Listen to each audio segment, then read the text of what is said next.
আসসালামু আলাইকুম। ফার্মস বিডির পক্ষ থেকে আপনাকে স্বাগতম।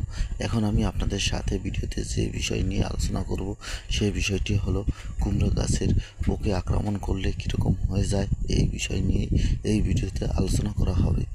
দেখেন, এই যে ক্ষেতটি রয়েছে এই ক্ষেতটিতে প্রচুর পরিমাণ সাদামাছিতে আক্রমণ করেছিল এবং এই আক্রমণ করার কারণে নিচে যে মাছি পোকাগুলো ছিল এই পোকাগুলোয় পাতার রস খেয়ে ফেলেছে।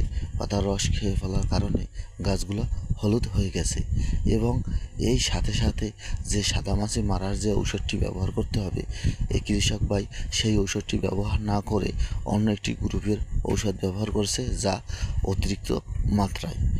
অতিরিক্ত মাত্রায় ব্যবহার করার কারণে সম্পূর্ণ গাছ হলুদ হয়ে গেছে এবং এর সাথে সাথে এই গাছটিকে কোনো প্রকার সার দেওয়া হয়নি। এজন্য এই গাছগুলো এরকম হয়ে গেছে। আর যে গাছের গোড়া থেকে পাতাগুলো পচে গেছে দেখতে আছেন, এই পাতাগুলো বুড়ো হয়ে যাওয়ার কারণে বা বয়স্ক হয়ে যাওয়ার কারণে এই পাতাগুলো পচে গেছে বা হলুদ হয়ে গেছে। এছাড়া দেখেন, এই গাছগুলো ঠিক মতন আছে কিছু কিছু গাছ, আর কিছু কিছু গাছ একেবারেই মরে গেছে। এর কারণ হলো এই সাদামাছির কারণ এবং সারের ভিটামিনের অভাবের কারণে হয়ে গেছে। আপনার যদি কুমড়ো চাষ করে থাকেন তাহলে আপনারা সবসময় এই সাদামাছি দমন করবেন।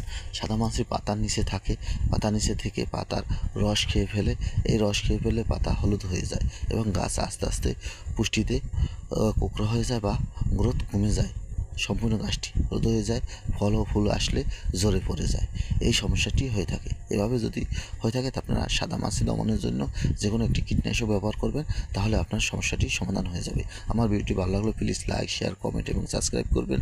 আপনাদের কোনো বিষয়ে যদি প্রশ্ন থাকে তাহলে আমাকে কমেন্ট করবেন, আমি পরবর্তী ভিডিওতে সেই বিষয়ে উত্তর দিয়ে দিব। আপনার ভিডিওটি ভালো লাগলে প্লিজ লাইক, শেয়ার, কমেন্ট এবং সাবস্ক্রাইব।